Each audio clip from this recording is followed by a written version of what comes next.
Hi నమస్తే welcome to YR TV. Telangana రాష్ట్రంలో ఇప్పుడు ఉన్నటువంటి ఏదైతే ముఖ్యమంత్రి పీఠం గురించి చాలా పెద్ద ఎత్తున చర్చ నడుస్తుంది. మరి తెలంగాణలో ఉన్నటువంటి ముఖ్యమంత్రి రేవంత్ రెడ్డి సంబంధించి కూడా మరి ఆయనను అధిష్టానం ఉంచుతుందా తీసేస్తుందా అని కూడా చర్చ నడుస్తుంది. ఎందుకంటే చాలా వరకు కూడా మనం చూస్తూనే ఉన్నాం.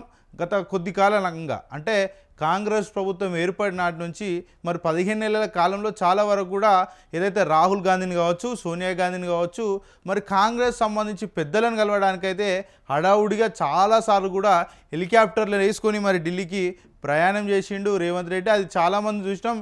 ఇక్కడ తెలంగాణకు సంబంధించి లగాచర్ల ఇష్యూ అయినా, గురుకుల విద్యార్థుల అంశమైనా, అదేవిధంగా ఏదైతే ఉద్యోగులకు సంబంధించి ఇష్యూ అయినా, ఏదైతే పారిశుద్ధ కార్మికులకు సంబంధించి ఇష్యూ ఉన్నా ఏమాత్రం కూడా ఎప్పుడు కూడా పట్టించుకోకుండా ఆయన కేవలం ఏదైతే ఢిల్లీ బాట పట్టిన సిచ్యువేషన్స్ కూడా చాలా పెద్ద ఎత్తున ఉన్నాయి.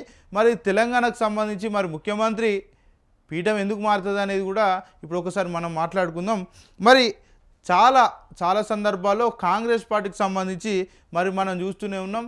ఏదంటే కాంగ్రెస్ పార్టీలో మనం చాలామంది కూడా అక్కడ పార్టీలో కింది స్థాయి నుంచి మన ముఖ్యమంత్రి వరకు కూడా స్థాయి వరకు వెళ్ళిన వాళ్ళు ఉన్నారు. చాలా ప్రాధాన్యత కూడా చాలా సందర్భాల్లో కాంగ్రెస్ పార్టీ ముఖ్యమంత్రులుగా చాలామందికి ఇచ్చింది. కాకపోతే ఇప్పుడున్నటువంటి రేవంత్ రెడ్డికి సంబంధించి మరి చాలా కొద్ది కాలంలో ఆయనకు చాలా పెద్ద ఎత్తున పదవులు అప్పచెప్పింది. చాలా సందర్భాల్లో కూడా దీన్ని సీనియర్లు కూడా ఏదైతే నిరాశ వ్యక్తం చేసిరో మరి మనం ఒకసారి చూద్దాం. కాంగ్రెస్ పార్టీకి సంబంధించి ఇప్పుడు ఉన్నటువంటి ఏదైతే రేవంత్ రెడ్డికి సంబంధించి ఈయన ఫస్ట్ ఈయన ఎల్లుండే ఏబీవీపీ నుంచి ఈయన కెరియర్ స్టార్ట్ అయింది. అనంతరం అందులో నుంచి మరి కొన్ని రోజులు అప్పుడు ఉన్నటువంటి టీఆర్ఎస్ పార్టీలో చేరిండు. ఆ తర్వాత మళ్ళా ఏది టీడీపీ పార్టీకి చేరిండు. టీడీపీ పార్టీలో చేరినాక పెద్ద ఎత్తున మరి ఇప్పుడు ఉన్నటువంటి సోనియా గాంధీ కావచ్చు, అదేవిధంగా కాంగ్రెస్ పార్టీకి చెందినటువంటి నాయకులను ఏ విధంగా దూషించిండు, బలిదేవత అని ఏ విధంగా అన్నాడు అనే అంశాలు కూడా మనందరికీ తెలిసిన విషయమే. మరి టీడీపీకి సంబంధించి అప్పుడు ఉన్నప్పుడు అక్కడ చాలా వరకు కూడా ఫైట్ గట్టిగానే చేసిండు, అది అందరం కూడా చూసినాం. మరి టీడీపీ పార్టీలో ఒక కేసు నమోదైంది. మరి నేను కేసు నమోదైన వెంటనే ఇక మరి నేను చేసిర్రు టీడీపీ పార్టీలో తెలంగాణలో టీడీపీ పార్టీకి బలం లేదు, ఈ పార్టీలో ఉంటే నాకున్న సంబంధించి క్యాడర్ కూడా వెనుకపోయే అవకాశాలు ఉంటాయి, నా ఉనికిని నేను కాపాడుకోవాలని ఆయన తెలంగాణలో ఉన్నటువంటి ఏదైతే కాంగ్రెస్ పార్టీకి సంబంధించి ఈ కాంగ్రెస్ పార్టీలో చేరిండు.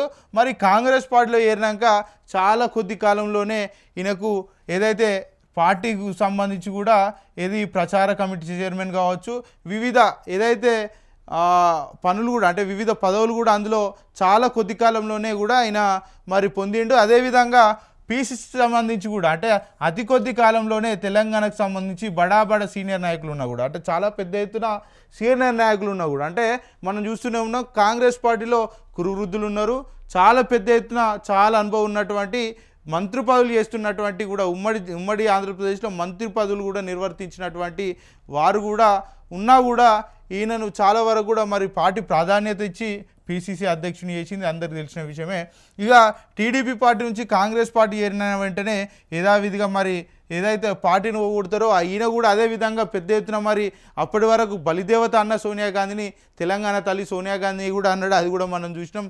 ఇక మరి పీసీసీ అయిన వెంటనే ఈయన మరి అప్పుడు ఏదైతే కాంగ్రెస్ పార్టీకి సంబంధించి కూడా గతంలో కూడా ఎమ్మెల్యేగా ఓడిపోయినా కూడా పార్టీ ప్రాధాన్యతనిచ్చి మరి ఎమ్మెల్యేగా ఓడిపోయినా కూడా ఈయనకేం చేసిరంటే వెంటనే మల్కాజ్గిరికి సంబంధించి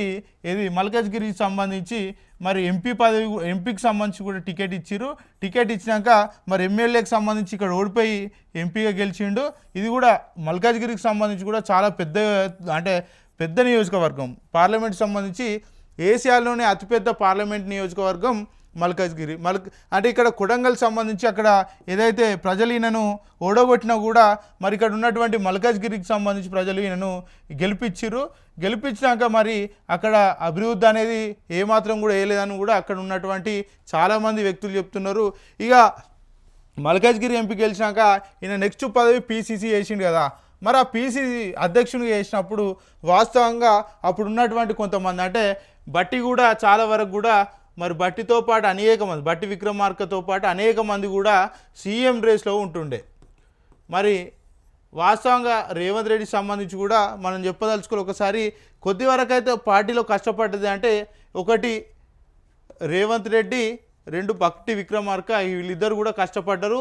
పోటాపోటీగా ఉంటుండే అంటే చివరి వరకు 2023 ఎన్నికల వరకు కూడా ఫలితాలు వచ్చే వరకు కూడా మరి ఈ ఇద్దరిట్లో ఎవరు ముఖ్యమంత్రి అవుతారు అనేది కూడా చాలా వరకు అంటే ఒక ఉత్కంఠ వాతావరణం కాంగ్రెస్ పార్టీలో నెలకొందనే అంశాలు కూడా మనం చెప్పుకోవాలి. ఎందుకంటే వీళ్ళిద్దరు కూడా చాలా వరకు కూడా పోటాపోటీగా ఉండే అంటే ఇద్దరు కూడా ఢిల్లీకి వెళ్ళడం కలవడం దీంట్లో ఏదైతే సీఎం పీఠంను ఏదైతే తీసుకోవడంలో బట్టి విక్రమార్క మరి ఫెయిల్ అయినాక రేవంత్ రెడ్డి మరి ఈయన మరి కొత్తగా వచ్చిండు. అదేవిధంగా చూసుకుంటే చాలా జూనియరు, అదేవిధంగా చూసుకుంటే పార్టీ పట్ల సరైన అవగాహన కూడా పూర్తి మొత్తంలో లేదు. మరి కొంతవరకు క్యాడర్ని అయితే తీసుకొచ్చే ప్రయత్నం చేసిండు, పార్టీలో ఉనికి తెచ్చిండు, ఇదైతే వాస్తవం. కాకపోతే మరి రేవంత్ రెడ్డికి ఉన్నట్టు ఉండి రాహుల్ గాంధీ మరి ఈయనకి ఎందుకు ప్రియారిటీ ఇచ్చిండు, ఈయనకి ఎందుకు సీఎం సీట్ ఇచ్చారు అనేది కూడా ఇప్పుడు కూడా $1 మిలియన్ క్వశ్చన్గా ఉన్నది. మరి ఈయన సీఎం సీట్ ఇచ్చినాక మరి పార్టీకి సంబంధించి ఇంత పెద్ద ఎత్తున మరి వీళ్ళు ఏం చేసిర్రు, ఈయనకు జూనియర్ అయినా లేకపోతే అనుభవం లేకపోయినా ఏ రకంగా చూసుకున్నా మరి ఈయనకు అంటే ప్రయారిటీ ఇచ్చి ముఖ్యమంత్రిని చేస్తే మరి ఈయన అనేక సార్లు 15 నెలల కాలంలో సుమారు 40కి పైగా సార్లు ఢిల్లీకి పోయి వచ్చిండు. ఢిల్లీకి పోయి వచ్చిన విషయం అందరికీ తెలుసు. ఇక ఒక్కసారి ఇంకొకరి గుర్తు చేయాల్సిన అవసరం ఉంది. ఇక గతంలో ఇది తెలంగాణ రాష్ట్రానికి ఎవరు నరేంద్ర మోడీ వచ్చిండు.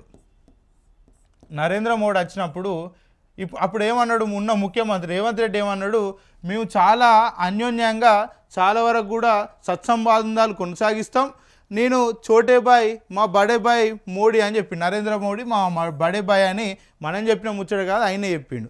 సో మరి నరేంద్ర మోడీ ఈ టాపిక్ నేను ఎందుకు మధ్యలో తీసుకొచ్చిన అంటే ఒక్క విషయం మనం ఒకసారి మాట్లాడుకోవాలి దీని గురించి. మరి ఎందుకు మాట్లాడుకోవాలంటే మరి మొన్న ఏదైతే ఈడీ రైట్స్ చేసింది, ఏది ఎన్ఫోర్స్మెంట్ డైరెక్టర్ అంటే ఎన్ఫోర్స్ సంబంధించి కూడా మరి ఈడీకి సంబంధించి కూడా ఒక వాళ్ళ మీదనైతే మరి కేసు నమోదు చేసిరు, దర్యాప్తును కూడా చేసే ప్రయత్నంలో ఉన్నారు. దీనికి సంబంధించి కూడా దేశంలోని ఇండియాలో ఉన్నటువంటి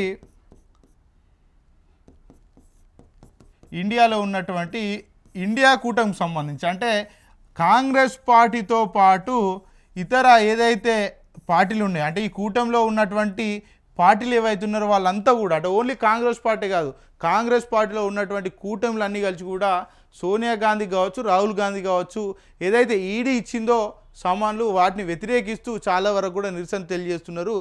కానీ ఇక్కడ చాలా వరకు కూడా ఒకటి ఆలోచించాలి, మరి ఇంత పెద్ద ఎత్తున దేశం మొత్తం కూడా బీజేపీ పార్టీ మీద కావచ్చు లేకపోతే ఎన్డీఏ కూటమి మీద కావచ్చు చాలా పెద్ద ఎత్తున మండిపడుతున్నారు, ఇది అందరూ తెలిసిన విషయం. మరి తెలంగాణలో ఉన్నటువంటి రేవంత్ రెడ్డికి సంబంధించి కూడా మరి వీళ్ళు ఇంత మాట్లాడుకున్నాం అంటే ఒకసారి చెప్పాల్సిన అవసరం ఉన్నది. ఇక ఆయన ఈ మధ్యలో జపాన్ పర్యటనకు వేయండు. జపాన్ పర్యటన అనేది ఈ మధ్యకాలంలో ఎప్పుడు కూడా దీని గురించి అనౌన్స్ చేయలేదు, వెళ్తాడు అనేది ఉన్నట్టుండిగా మరి నా జపాన్కు పర్యటన ఓడింది.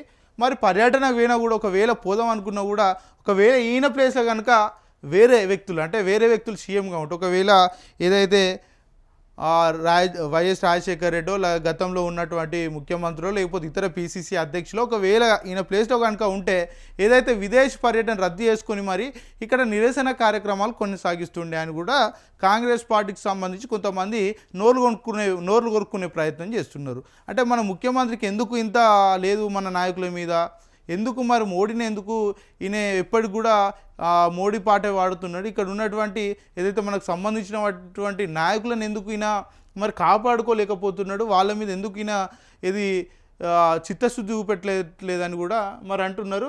ఈయన ఉన్నట్టుండి జపాన్ పర్యటనలోకి వెళ్ళుడైంది. మరి జపాన్ పర్యటనకి వెళ్ళినా కూడా ఆయన ట్విట్టర్లో ఆయనకు సంబంధించిన ఏదైతే మరి ట్విట్టర్ హ్యాండిల్ చూసుకునేటోళ్ళు వాళ్ళు అంత ఉంటారు, సోషల్ మీడియాకి సంబంధించి కూడా ఉంటారు. ఈ నేపథ్యంలో ఈయన ఒక్కసారి కూడా దాని మీద ఎందుకు స్పందిస్తలేడని కూడా చాలా వరకు కూడా మరి అనుమానం వ్యక్తం చేస్తున్నారు. మరి రాష్ట్రంలో కాంగ్రెస్ ప్రభుత్వం మీద చాలా పెద్ద ఎత్తున వ్యతిరేకత వస్తుంది. మరి ఒకవేళ బీజేపీ పార్టీకి వెళ్తాడా లేకపోతే ఇంకో పార్టీకి ఇట్లా స్థాపించి మరి దానికి ముఖ్యమంత్రిగా వ్యవహరిస్తాడా అనే అంశాలు కూడా పెద్ద ఎత్తున మరి చర్చ నడుస్తున్నాయి. మరి రేవంత్ రెడ్డి సంబంధించి కూడా మరి ఎందుకు ఇట్లా వివరిస్తున్నాడు అనేది కూడా మరి కేటీఆర్ కూడా ఒక్కసారి దాని గురించి కూడా మాట్లాడిండు. ఇక బడేబాయ్ మోడీ చోటేబాయ్ రేవంత్ రెడ్డి మధ్య బలమైన బంధం ఉందని, అందుకే సోనియా రాహుల్ మీద ఈడీ కేసులు పెట్టిన రేవంత్ బీజేపీని ఒక్క మాట అనడం లేదా అని అటు గచ్చిబౌలి భూముల ఆర్థిక వ్యవహారాలు జరిగిన తెలిసిన మోడీ విచారణకు ఆదేశించడం లేదని, రేవంత్ వ్యవహారాల్లో ప్రజల్లో కాంగ్రెస్పై వ్యతిరేకత పెరిగిందని చెప్పారు. త్వరలోనే రాష్ట్రం ఉప ఎన్నికలు వస్తాయని, ఎన్నికలు ఎప్పుడొచ్చినా బీఆర్ఎస్ గెలుపు గ్యారంటీ అన్నారు. ఈ నెల 27న వరంగల్లో జరిగే పార్టీ రజతోత్సవ సభకు ప్రజలు భారీగా రావాలని కేటీఆర్ పిలుపునిచ్చారు. ఇక రేవంత్ మోడీది దృఢమైన బంధం అంటూ కూడా కేటీఆర్ చెప్తున్నాడు. అంటే ఒక అంశం ఇక్కడ చూడాలి, మోడేమో బడేబాయ్ చోటేబాయ్ రేవంత్ రెడ్డి, అందరూ తెలిసిన విషయమే. ఇక వీళ్ళ బంధం ఎట్లుందా అంటే ఫేవికిక్ అంటే స్ట్రాంగ్ ఉన్నది.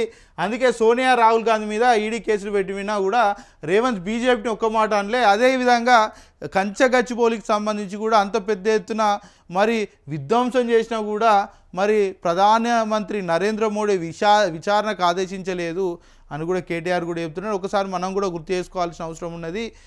గచ్చిబౌలిలో ఏబీవీపీ నాయకులను కూడా మరి పోలీసులు చాలా వరకు లాఠీచార్జ్ చేసిరు, వాళ్ళ ఈపులు కూడా వాళ్ళకు కొట్టిరు. మరి దేశవ్యాప్తంగా ఉన్నటువంటి బీజేపీ నాయకులు ఎందుకు దీని మీద స్పందిస్తలేరు, మోడీ ఎందుకు స్పందిస్తలేరు దీని మీద అంటే వీళ్ళిద్దరి మధ్యలో అంతర్గతంగా ఏదో నడుస్తుందనేది తెల్లమవుతుంది. ఇక సోనియా రాహుల్ ఈడీలపై ఛార్జ్షీటు, బీజేపీ రేవంత్ ఒక్క మాట అనలేదు.